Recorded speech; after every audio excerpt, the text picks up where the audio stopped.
Well, hello and welcome to one of the highlight events of the year here at the Connecticut Mirror. It's Keith Phaneuf's Big Budget Review. I'm John Dankosky. In just a few minutes, I will give you a chance to ask questions of Keith about the state budget, what Governor Lamont has laid out in some of his plans, what Republicans and Democrats in the legislature are hoping to do, what the impact is on cities and towns and the residents of Connecticut. Also, what impacts we might expect from the fast-moving chaos coming out of Washington.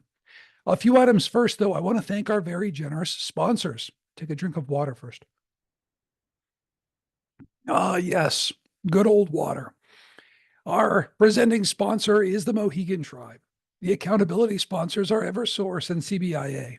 The publishing sponsors are Express Strategies, Clifton Larson Allen, Hinckley Allen, Rowthorn Law, LLC, and the Causeway Agency. And the special co-sponsors of this event are our good friends at the League of Women Voters of Connecticut and the League of Women Voters of Weston. Sponsorships, don't you know, for future broadcasts and events are available.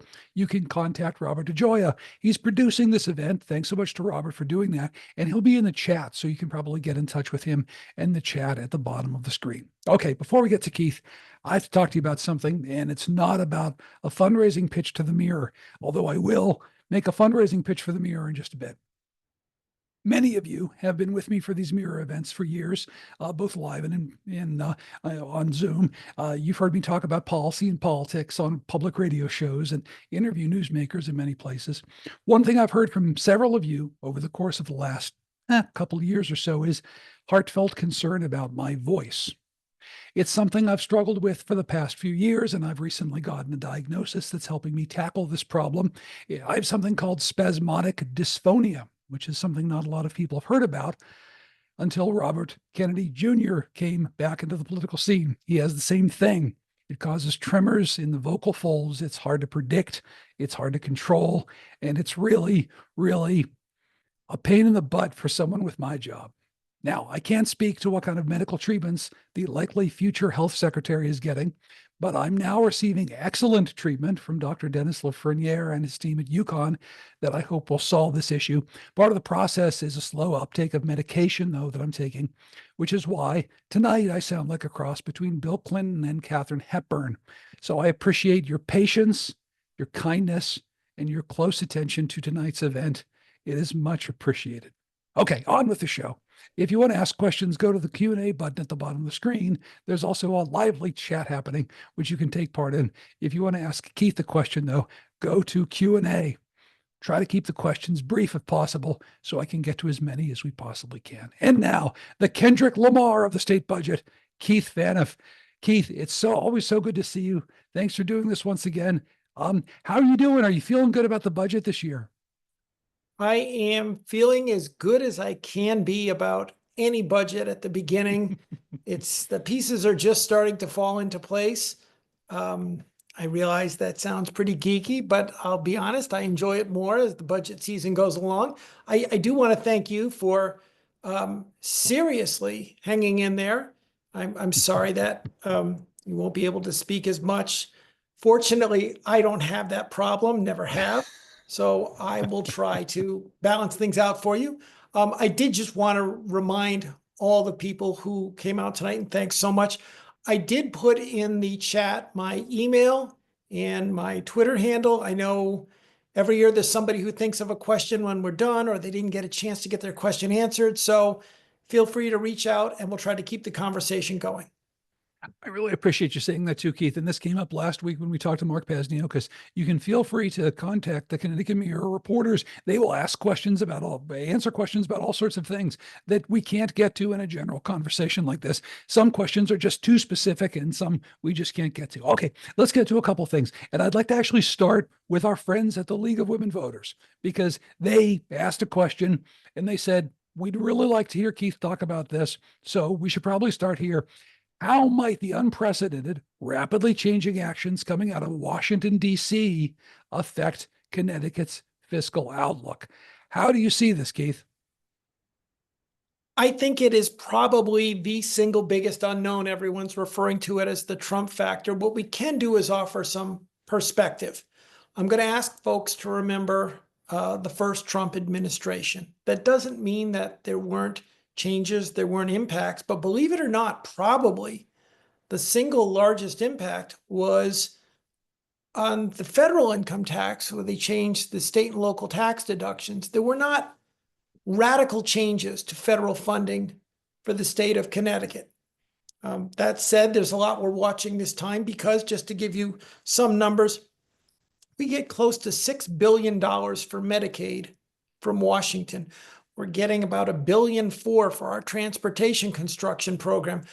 Please don't underestimate the amount of federal money that goes into our large cities. Give you an example, a community like New Haven gets probably across all their different funds close to $100 million from Washington. That's probably about 1/8 of all their funding. It wouldn't necessarily take that funding getting canceled to create a problem. It could just lead to perhaps a legal or administrative delay.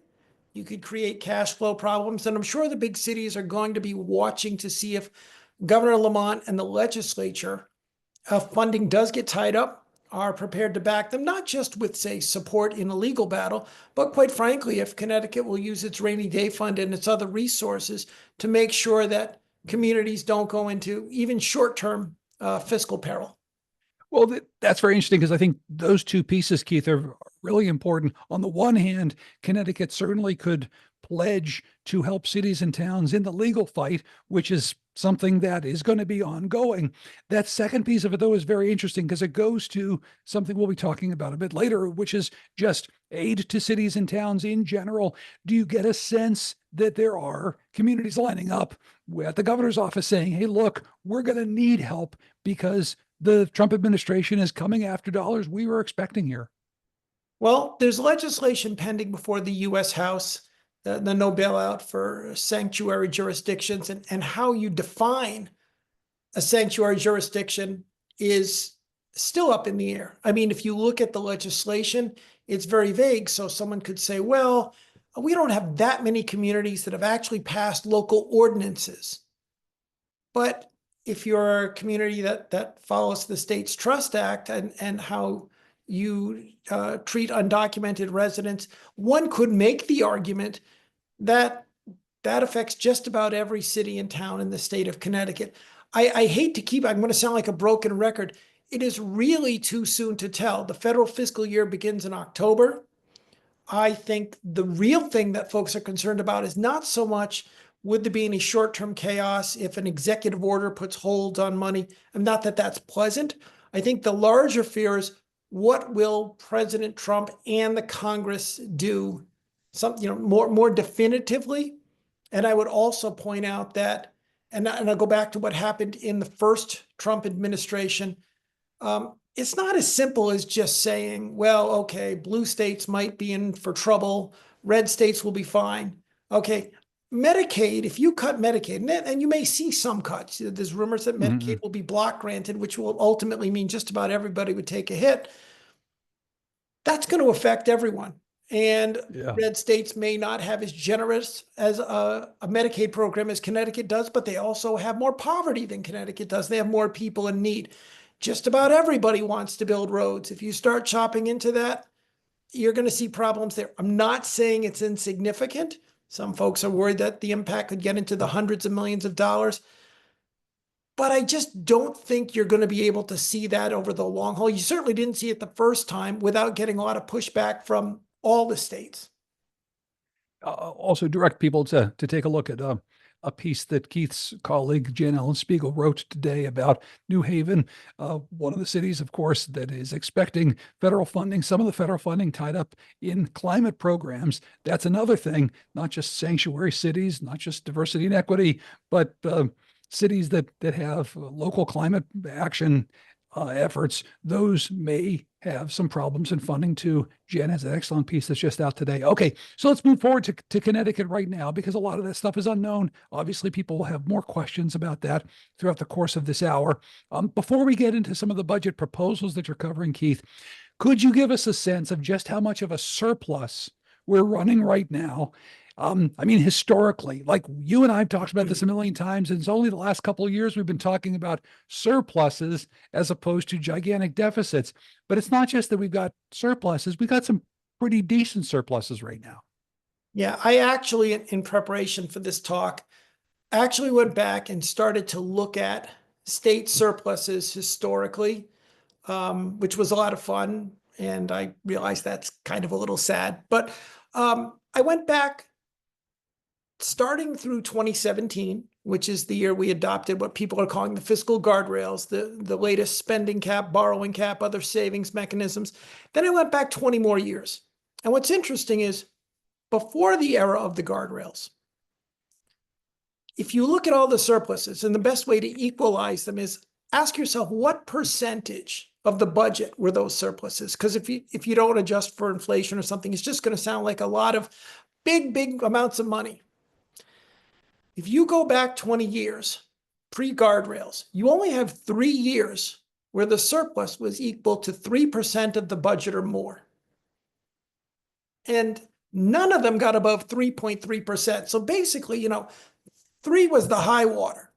And the year was 1998, by the way. That was the year that Governor Rowland and the legislature gave out their first round of rebates. Some of the viewers might remember that.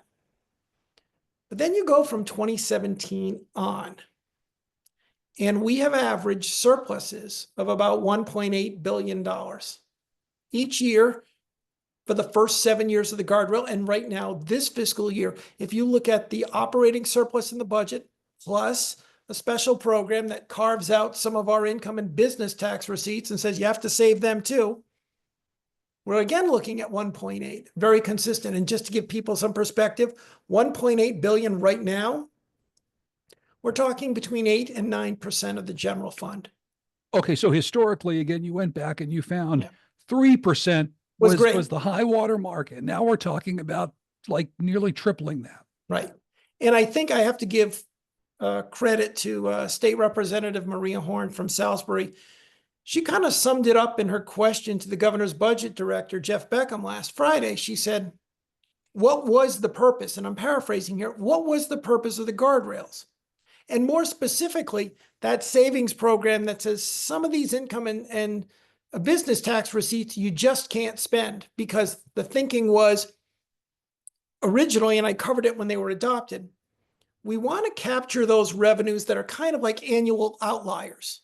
On the years where they boom so much, you can keep most of the growth, but you got to shave some off the top because, we're never going to get that much year after year.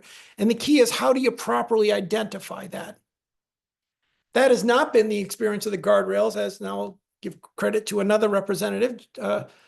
Josh Elliott has said on multiple occasions, we have the most stable, unstable revenues in the country. Our system has been capturing money like clockwork. In other words, the money that we're capturing has not been volatile at all. It's been incredibly reliable. It keeps coming in big numbers. And so the question then becomes, were the guardrails designed just, again, as a safety factor to make sure we're not spending outlier numbers, or were they designed to actually strip out 8, 9% of the budget every year? And then, by the way, if you follow what you do with surpluses, first they go into the rainy day fund, and we keep filling up the rainy day fund until we can't add it anymore. We increase the size, and then we hit the increase limit within a year. And then after that, it spills over into the pension funds. And since 2020, the net result has been about 1 out of every $5 that's coming into the general fund, or would be due to the general fund under the old rules, now winds up in the pensions. That is quadruple the rate that we were paying into the pensions back in the 2000s. And you could say, well, we weren't paying it enough back then, but that's even double the rate we were paying into the pensions in the 2010s when Governor Malloy came in and closed all the loopholes. So because we've gone through some of these shenanigans over the years in terms of, okay, so how much money really should be going to the pensions? Well, let's before we get to the point of the fiscal guardrails and how the governor might be thinking about adjusting them and whether or not this is the right time to do it. I mean, if we are spilling much more money toward the pensions, how much does it help us solve this long-term problem that we've been talking about? I mean, if let's just say, Keith, we keep doing this and we get up to 12% of the budget coming in surplus, and we're able to put a lot more money than we ever thought into this hole that we had for the pensions. Does it help us? I mean, isn't that maybe a good thing? It absolutely helps us, but it's important not to exaggerate that help and put it in perspective. Governor Lamont and his staff repeatedly say that because of the extra money that we put in the pensions, we have more to invest. And when you have more money to invest, the pension actuaries will take that into account when they determine each year how much what's the minimum amount that you must put into the pensions. And they have been saying things like, well, because of what we've put in, our pension growth, our required pension payments are down like $700 million. And that sounds wonderful. And I think I told some folks, I think I've told this to John before, it's kind of like me telling you, I apologize to the younger listeners, telling you the story of Old Yeller, but just conveniently mentioning out that the boy's dog gets shot at the end. That little detail kind of changes things, and it's the kind of context you can't skip. The pension contributions, the minimum required pension contributions actually went up this year over last year, about $80 million. And they'll go up next year about 30 million more. Now, don't misunderstand me. If we had not put that money into the pensions, they would probably have gone up $780 million this year and $730 next year. And that's actual real savings. However, it is not actual real savings that we can spend on healthcare, social services, municipal aid. It implies, in other words, that because we don't have to put this extra money into the pensions, we're putting it elsewhere. Actually, what the state is doing is going, whew, thank God we don't have to put 780 million more into the pensions, just 80. We'll keep that 700 million and move on. That savings has not trickled down to the core programs. If anything, what we're really saying to social services, healthcare, education, childcare, whatever priority you care about, you didn't get as much as you hoped for, but we were going to have to cut you to make another 700 million savings, and you got spared that cut. Feel good about that.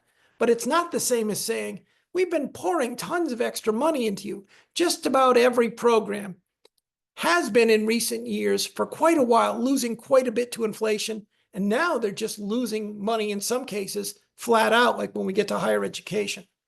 We actually just got a question. You may have said this before, Keith, and I'm sorry if I skipped it over. The actual amount of the deficit that we're trying to close in the pension world is what? Right now, we entered this fiscal year with about 37 billion in unfunded pension obligations.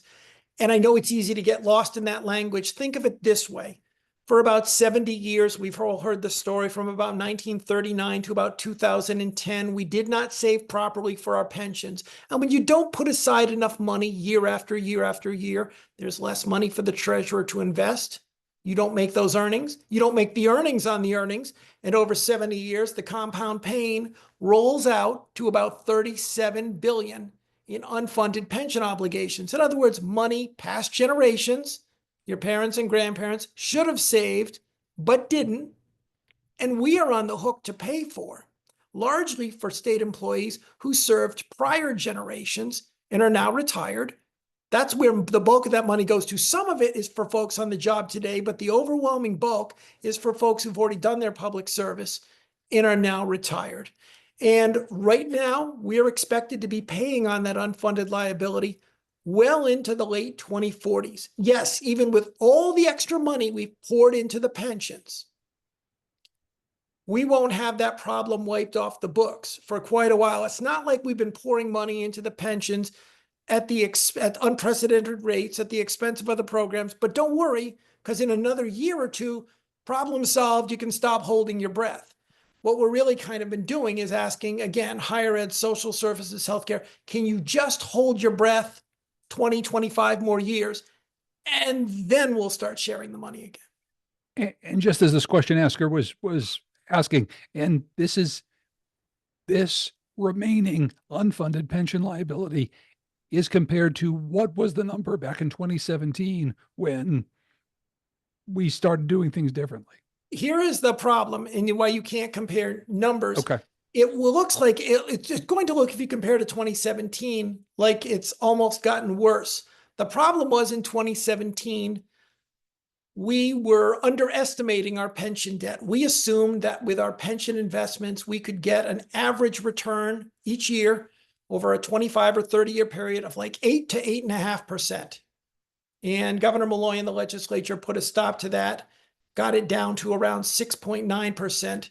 Well, once you get more realistic about how much interest income you're going to make, and you drop that number, your debt numbers go up. So, I mean, we really have, though, I will say, I mean, we've put $8.6 billion in surplus payments into our pensions just since 2020. That's in addition to probably the $3 billion a year we make in required payments. So each year it's about $3 billion in required payments. Then we've been putting in probably, I'm trying to do math in my head, folks, here, 8.6 divided by the last 4 or 5 years, and maybe another $1.5 billion, $1.8 billion put into the pensions. That's great.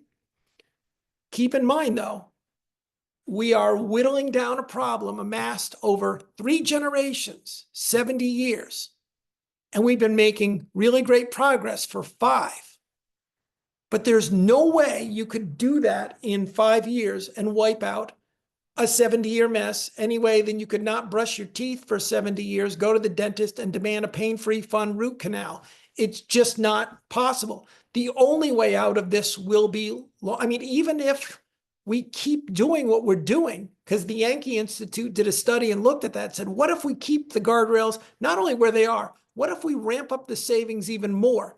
And if we get lucky and avoid a recession, maybe we're out of trouble by 2040, not 2050. It's not like, don't worry, hang in there, kitten, it'll be over in another year or two. This is still going to be a long, slow process. The numbers are just too big. Yeah, and I think one thing that we know is recessions happen.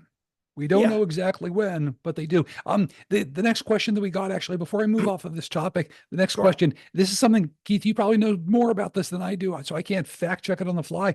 The person asks, why doesn't Connecticut borrow a page from Rhode Island and consider that part of the answer to the debt obligation is reneging on part of that obligation because it is reckless and unviable?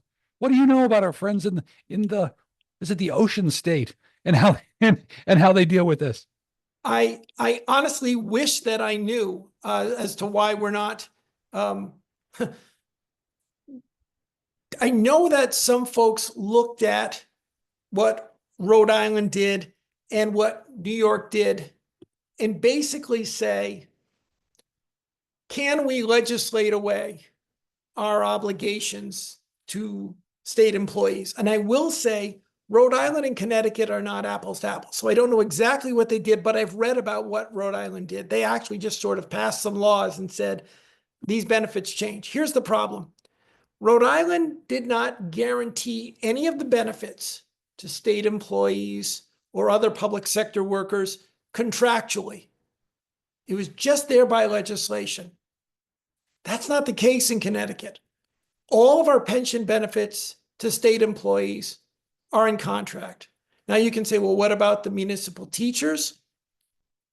Right now, we are still promising through our bond covenants, which are like contracts with our bond investors, that we will not shortchange the teachers' pension contributions until about the year 2033. That's because we had in 2008, very quick budget trivia, we borrowed about, I think it was close to, was it $8 billion to shore up the teachers' pension fund, $6 or $8 billion. And we, to get the interest rate we wanted, said we will start getting more responsible about our teachers' pensions. So we're locked in contracts, and most of the money is owed to people who are already retired. There's nobody to negotiate a concession with. It's just sort of apples and oranges. Interesting. Okay. Good question. So next question coming in from someone, which is a question, of course, that you're dealing with right now that you've written about is what is the likelihood that the governor is going to bend somewhat on these various fiscal guardrails? So this is something we're watching right now. Last time we talked, Keith, it was, when I talked to the governor last year and I sat down with him, didn't seem like there was much budging. Seems like maybe there's some budging now. What do you see? You're absolutely right. When we did our analysis of the guardrails 13 months ago, and we talked about how this had evolved from a program that was just supposed to guard against, spending, ridiculous surges in tax receipts into effectively a tax on core programs. It was draining money out of every program and putting money into the pensions to have basically one generation solve a problem created by three. Come hell or high water, the governor said, well, we can fuss. That was the word he used. You can fuss over how much we're saving. But I think the program's working well so far. The administration came out last week and said, we've listened to the people. We're willing to consider changes to this that's called the volatility adjustment, this program that saves these supposed to be dangerous volatile revenues. Now, granted, I don't want to exaggerate here. The governor is not looking necessarily to make a dramatic shift, but the fact that he put it on the table, he's willing to basically, if you again think about this volatility program is creating about 1.4 billion a year of the 1.8 billion in surpluses we've been averaging. He's willing to put 300 million back into the safe to spend each year category, which is a start. More importantly, or I should say equally important, the governor also did what is a pretty clear workaround on one of the other guardrails, the one he said, which is sacrosanct, and that is the spending cap. This is the provision that forces most state spending to keep pace with the growth in household income or inflation, whichever is larger in a given year. And the problem there is, you'll get growth that's allowed between like 3 and 4% typically, but we have segments of the budget that routinely grow faster than that. So a few segments eat up all the growth and everyone else sort of scrambles from there. The governor wants to take 300 million of this year's surplus and just use an accounting maneuver, move it into an off-budget account, and then let the money be spent. And also it could hold future surpluses, not all of them, but some of the money from those. And then this new pre-K universal endowment, you could take up to 10% out of it in any given year and spend it. The key that's important to that is the term off budget. Because you move it off budget, it's outside of the spending cap. As simple as that. Now, I don't want to make it sound like Governor Lamont's reinventing the wheel. We have hundreds of off-budget accounts. Most of them, however, hold a very small amount of money, serve a very limited purpose. But this is not the first time. People, excuse me, as I'm knocking my computer, got excited by that off-budget account. Folks have in the past looked to and created what they call revenue intercepts or other moves to move money off budget. It's always been basically called a gimmick or a workaround, an effort to circumvent the spending cap. Just to remind folks, Governor Rell had proposed back in 2007, moving hundreds of millions of dollars off budget. She wanted to get rid of the car tax at the local level, but she didn't want cities and towns to lose money. So she wanted to give them grants to keep them whole. There was no way to spend that money in the budget. So she said, let's do it outside the budget. It didn't pass, but that's just to show it's been proposed before. The governor wants to help childcare. I think, though, this will then open the legislature to say, could not we look at moving some money outside the cap to help fill in the blank? Transportation, other human services, healthcare, education, etc. But I guess my question, though, Keith, is if it's that simple to do, why isn't that just the way to tackle the problem? One, and secondly, then what's the damn point of having fiscal guardrails and a spending cap anyway? If you can create off budget accounts, if you can figure out a way to fund programs going off budget, then you don't have fiscal guardrails. You basically have taken guardrails away and you're sort of driving around the country. It's that simple legally, but it's not that simple politically. I mean, here's another way, not the only way, but here's another way to do the same thing. The governor could say, I want to spend money for childcare, but I don't have room under the spending cap. The spending cap allows us to legally exceed the limit. It takes a 60% vote in the House and in the Senate, and the governor has to do a written declaration of basically a fiscal emergency, special circumstances. Democrat-controlled legislatures and Republican governors went over the spending cap 7 times in the 90s and the 2010s. And I think that practice would have continued. Again, you can argue that's certainly the more transparent practice, but that also led to the very enormous, I'm still understating it, deficit that Daniel Malloy inherited in 2011. Some of the questionable spending practices, coupled with the Great Recession, coupled with all of our pension problems really coming to roost in the 2010s, left this huge deficit. We had an enormous tax increase, one of the largest in state history in 2011. Then our recovery was slow. We had another one in 2015. And all of a sudden, exceeding the spending cap openly, legally, became taboo. That doesn't mean people still haven't found ways. Governor Malloy found ways to work around the cap. I won't bore everyone with all the details, but send me an email if you want to know a play-by-play example. Governor Lamont is not, no governor is in a situation where there's no proposals that people would call gimmicks. Governor Lamont continues to, under his administration, we continue to borrow tens of millions of dollars every year to make payments on borrowing. That was a reform we were supposed to get rid of in 2019. He came into office and said, it's going to kind of be difficult. Let's put that one off. You can name one with any governor. And this is the fact that he's put this workaround on the table, I think means a lot to his fellow Democrats.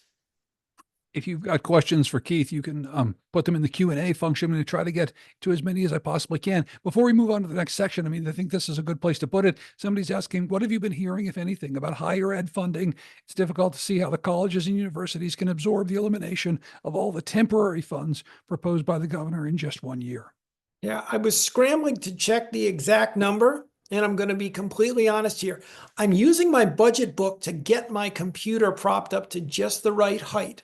So I can get the exact number if anyone wants to email, but I can tell you right now, if you look at what I'm going to make up a term here. If you look at traditional, see my air quotes, traditional state funding for the University of Connecticut, its health center, the community colleges, the regional state universities, they fluctuate a little, but they don't change that much over the next 2 fiscal years. However, they have been propped up for the last 2 years with a lot of federal pandemic grants.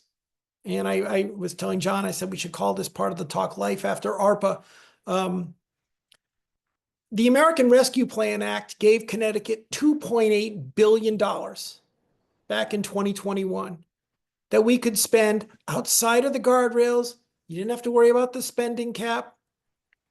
And so when the guardrails were extracting 8%, 9% of your revenues year after year after year, you didn't notice it because the legislature had $2.8 billion it could spend across 4 or 5 years. In other words, it was the best fiscal Novocaine you ever had. You were losing money to the guardrails, but we had ARPA and it was putting the money in place. And another myth that is going on, and this is, I will say, not fair to higher education. It's not fair to social services. Some legislators, the governor, some others have said, well, they should not have been using this money for ongoing expenses like personnel, courses, other services. And before you go on, Keith, an argument could be made that that's exactly right. Yes, absolutely. One could. But higher education, social services, federally qualified health centers, everybody who came to the legislature said, here are the problems we have. They didn't ask for ARPA. They just said, here are the problems we have. We need more money for personnel, more money for courses, more money for services. In other words, all recurring costs. That's what the legislature and the governor handed them was one-time or, temporary money. Everybody knew it's the worst kept secret. Nobody expected that UConn was going to take all of this money and just use it to fix a hole in the roof somewhere and say, okay, it's a one-time problem. We've solved it. Thank God for ARPA and let's move on. Now what's happening is as ARPA is being stripped away, higher ed, all the systems are taking a hit. The nonprofit social services that provide the bulk of state-sponsored programs for people with developmental disabilities, folks dealing with mental illness or addiction issues, reentry programs for folks coming out of the prison system. All of these would actually, under the governor's budget, go down in the first year of the new biennium, because if you factor in the growth in traditional funding minus the loss of ARPA, they net out. Now, in the case of social services, they do have an increase in the second year.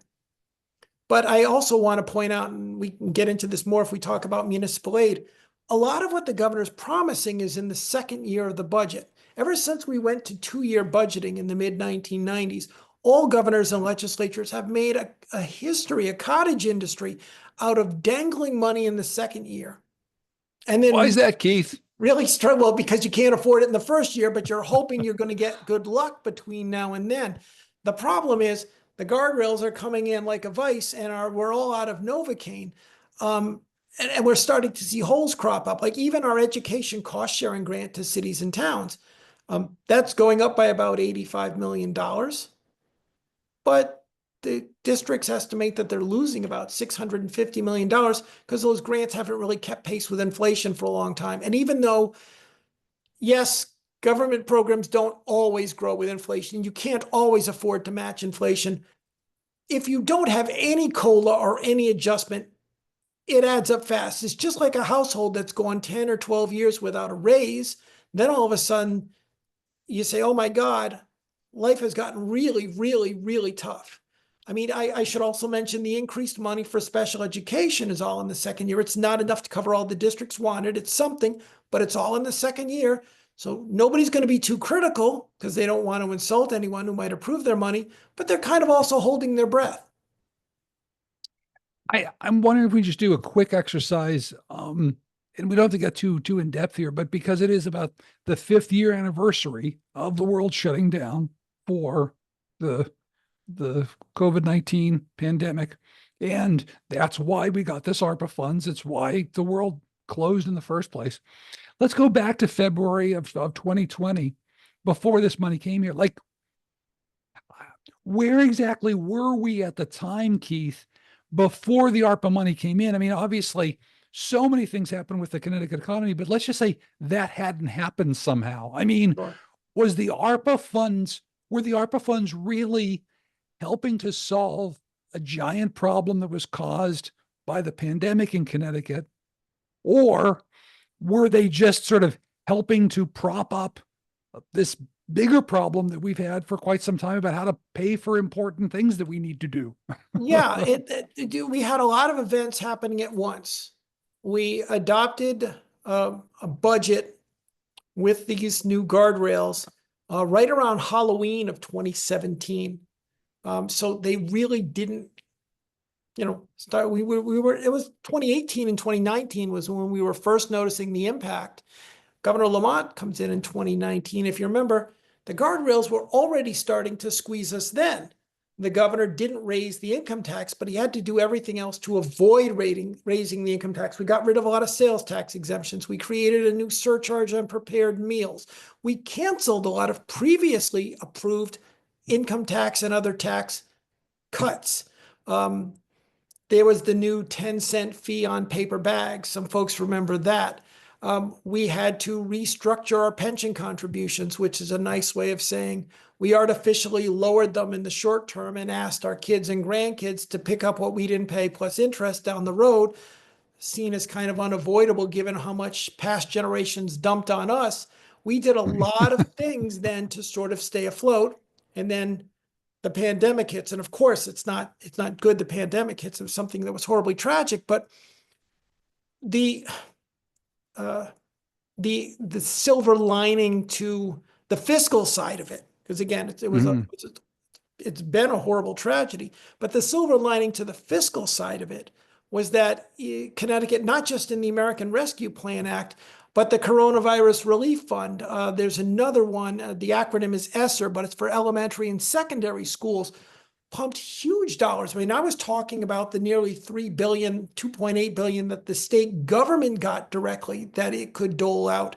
But districts got money, regional councils of government got money, municipalities got money for their general government services.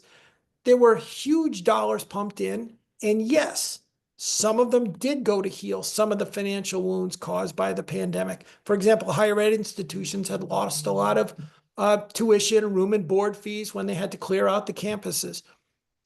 But then what Connecticut started to do was when they had this new guardrail system and they started to realize it just wasn't calibrated properly, that there was a lot of stable money that was incorrectly being categorized as not likely to come in year after year, even though it's come in like we're stamping out license plates year after year after year. That gave Connecticut the ability to maintain a system it probably couldn't afford to, because what it was doing in the meantime was saying, well, we'll just keep spending the pandemic money. Yeah. That's what we'll use. I mean, certainly some have argued we did not spend enough pandemic money actually healing the wounds of the pandemic. I know economist Fred Karstensen has said on many occasions, we should have been investing more in the economy to try to get Connecticut recovering faster and stronger. Yeah, you invest more of that money right away to get things, and then you borrow money to double down on that, and you actually get things moving again. So, well, we can't roll that back, but it's a good history lesson. To talk just a little bit more about money coming to cities and towns. We've been talking about money for special education in the second year of the budget. What else should we be expecting in terms of municipal aid? Well, I expect there will be a significant fight over the Education Cost Sharing Act on two fronts. One, the state has been working since 2017 on a plan to expand ECS. I do think it's pumped significant additional dollars into school districts, but no, it has not come close to keeping pace with inflation. And again, it's not about matching inflation dollar for dollar, but the gap is it's over $500 million at this point. More importantly, here's another example of where the problem of the guardrails is starting to creep into town aid. The legislature, when they passed the plan to increase school grants, they said, okay, we're going to have to start redistributing some money. Poorer towns will get more, and yes, wealthier towns, more affluent towns, poor towns will get more, and wealthier, affluent towns will get less.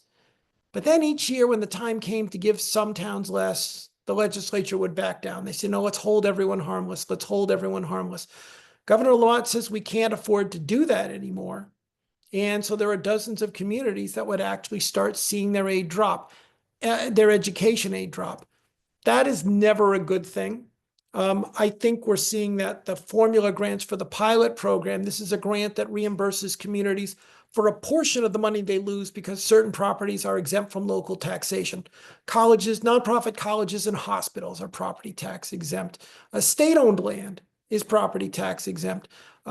There's about 40 million more over the biennium in that area. Not an enormous increase, the towns would take it.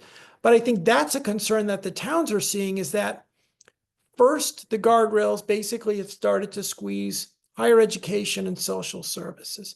Now it's working its way down to something that historically has done really well with the legislature. Nobody wants to bring home less money. I'll give you just one other example. We have a grant that we give cities and towns for many years now. It's been $60 million. It's the Town Aid Roads Grant. And some of it does pay for road work, road repaving and other things. But another major thing that towns use the money for is winter snow removal, which if you think about it is really a service. It's not a project. Well, the governor can't afford to pay for that in the budget anymore. He's not eliminating the grant. We're going to borrow the money. So if the governor's budget passes as is, we will be bonding, paying interest next winter when the trucks plow your streets. We'll actually be putting that in the credit card. So just to be clear, when we think about bonding for transportation projects, we think about building a bridge, building a road, fixing something that needs to be fixed from an infrastructure standpoint, but you're talking about actually borrowing to get trucks out on the road so that people don't crash in the ice tomorrow. We do, like I said, right now, we do borrowing to make payments on borrowing. The bulk of our money is spent on capital projects. But no administration, no legislature has ever been what I would call fiscally pure. That's the nature of politics. We're getting some questions about transportation. I want to get to that Okay. too. Somebody's asking, why do the governor and transportation commissioner keep warning us about the special transportation fund running out of money when gas sales taxes, and new heavy truck user fees will keep a massive surplus rolling? Will the legislature try to raid it is the last question. And that's always a question, right? If there's money coming in from any sort of fund, will the legislature take that and instead of spending it on transportation, spend it elsewhere? But what can you do to answer this person's question, Keith? I can answer it, but I need a quick bit of guidance from you because I could probably take the next 3 hours to answer this person's question. Give me a How, time. how about 3 minutes? Because got it. because we have a lot more questions to get to in about 13 minutes or so. Okay, I'll give you the Reader's Digest version and we'll go from there. For those who aren't familiar with it, the Special Transportation Fund, about 10% of the overall state budget, a little over $2 billion a year. It basically pays for the operations of the DOT, the Department of Motor Vehicles, and here's the big expense. When we fix your roads and bridges, we borrow that money, we pair it with federal funds. The principal and interest on that borrowing is paid off for in the Special Transportation Fund. So that's how the road work shows up in the STF. All the payments on that credit card go to the Special Transportation Fund. The Transportation Fund used to get the majority of its money from two taxes on gasoline, a wholesale and a retail tax. Most folks don't know when they're filling up, they pay two. Lately, it's been just marginally eclipsed because they also share a portion of the sales tax. Most goes to the general fund, which is the bulk of the budget, but some sales tax money goes to the STF. And when inflation hit 9% in the summer of 2022 and the price of everything went up, there you go, sales tax receipts went up along with inflation. And that's actually been a big part of the STF. Couple that growth in sales tax revenue with the fact that Governor Lamont, and in fairness to him, all of his predecessors have struggled to get more work out of the DOT. They often they plan to borrow more money for road work than they actually need. So a lot of times we budget more for debt payments and then don't end up needing all we budgeted.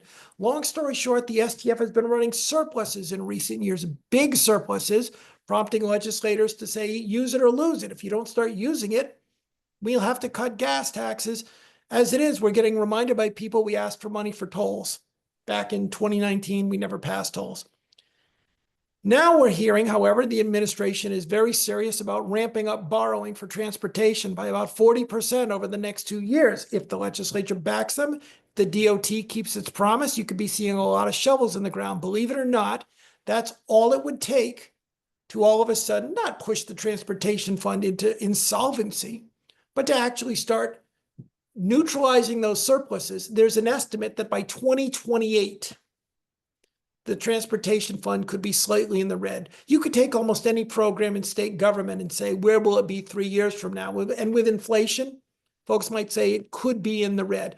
For a $2 billion fund, that's not a horrible problem. So there is some interest in legislators in starting to look at new revenue sources.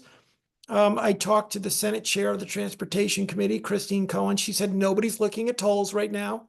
I don't want to spread any rumors about that.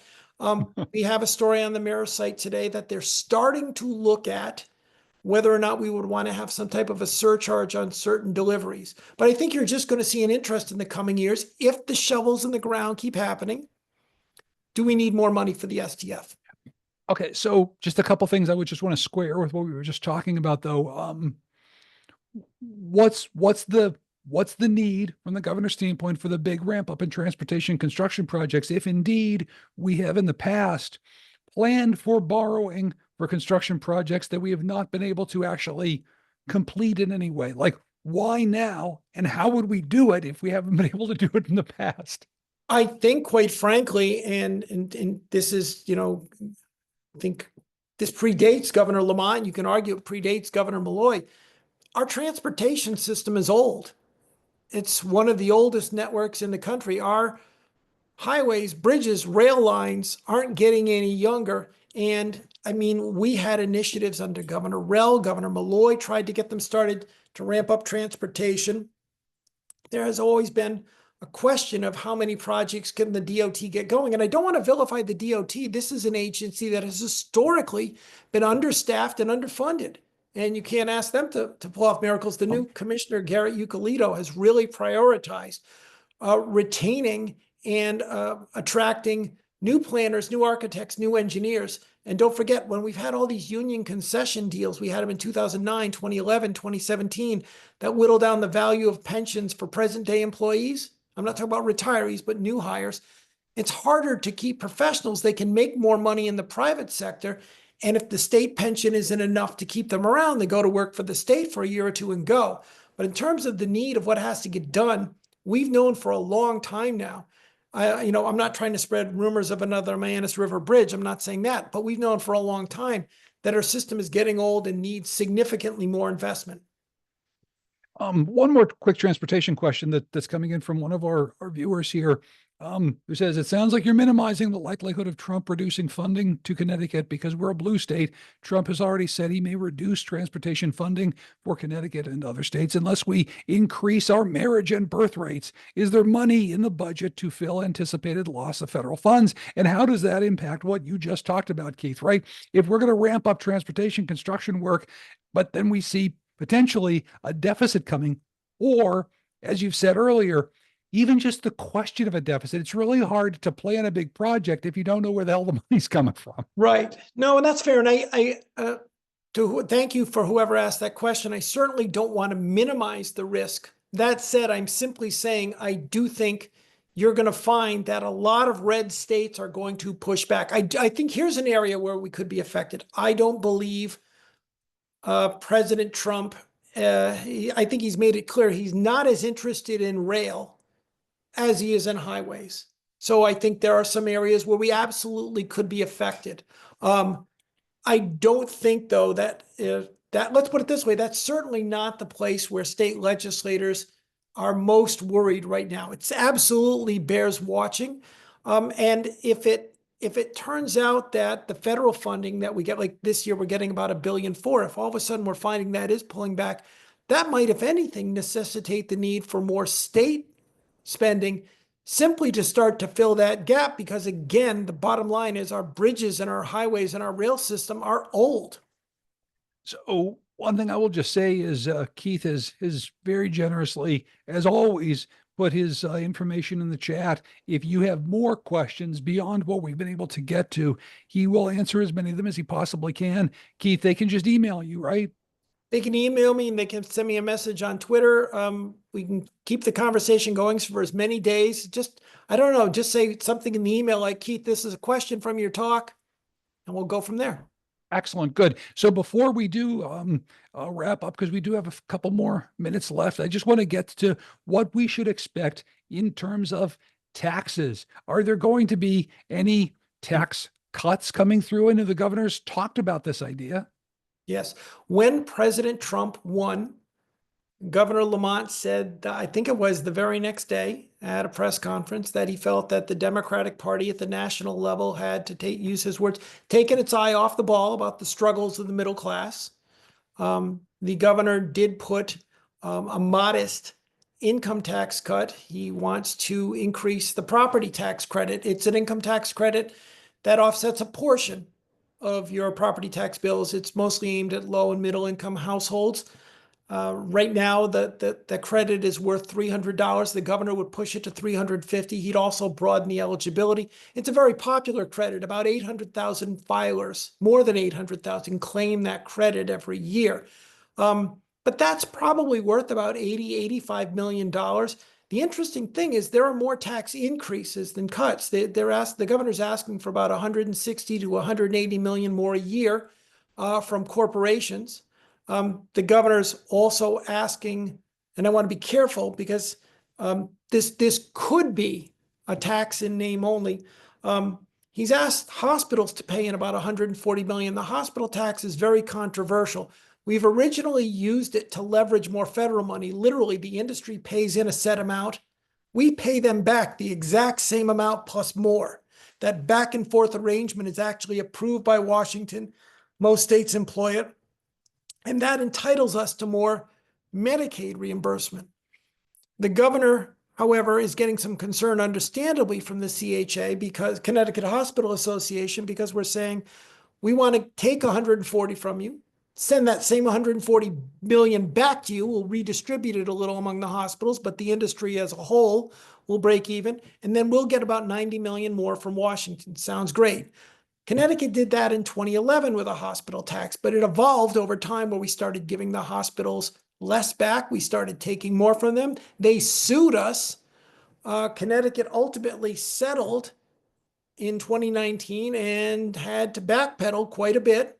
And, they think the industry is concerned. So as far as taxes goes, the income tax always catches people's attention. But the fact of the matter is, overall, taxes are going up very modestly, but they're going up, which would then beg the question, why, since we're running these huge surpluses?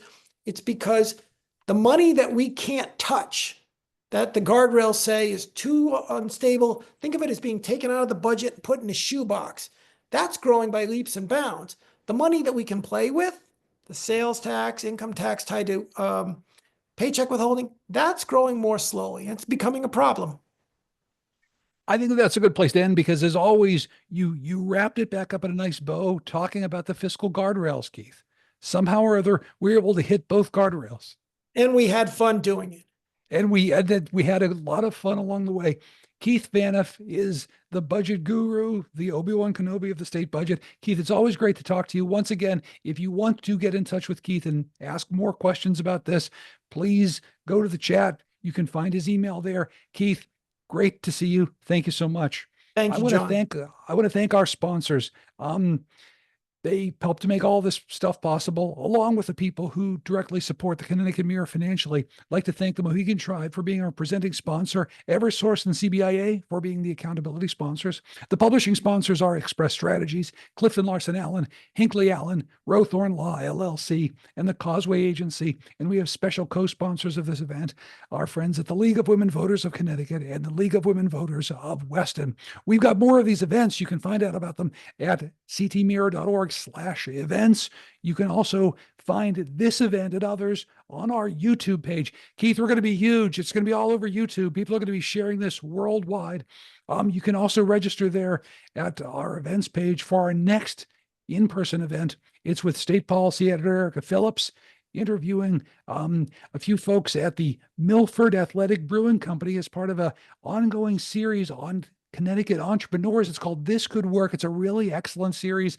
Hope you can join us. I'm going to get my voice back in good shape so that I can continue a really great series called In the Room throughout the course of this year, talking with Governor Lamont, a whole bunch of state lawmakers, and also some of the members of our congressional delegation throughout the course of this year. So you can watch for that at ctmirror.org/events as well. One last thing for you. When you go to that page, read all of Keith's work, read all of Mark Pazniokas's work, all of their colleagues that cover the state budget, that cover state policy and politics so well, and then press the little button in the upper right-hand corner. It says donate.